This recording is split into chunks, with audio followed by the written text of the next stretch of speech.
കഴിയില്ല. എന്നാൽ തൃശൂരിൽ സുരേഷ് ഗോപിക്കും തിരുവനന്തപുരത്ത് രാജീവ് ചന്ദ്രശേഖരനും മീതെയാണ് ശോഭാ സുരേന്ദ്രനെ BJP കാണുന്നത് എന്ന് എത്ര പേർക്കറിയാം?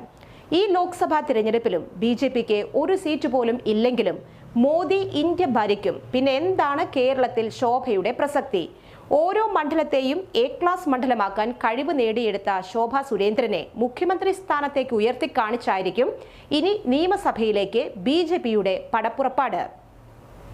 കേരളത്തിൽ ആദ്യമായൊരു വനിതാ മുഖ്യമന്ത്രി എന്ന BJPയുടെ തന്ത്രമായിരിക്കും കേരളത്തിൽ വരാൻ പോകുന്ന രാഷ്ട്രീയ ചർച്ച.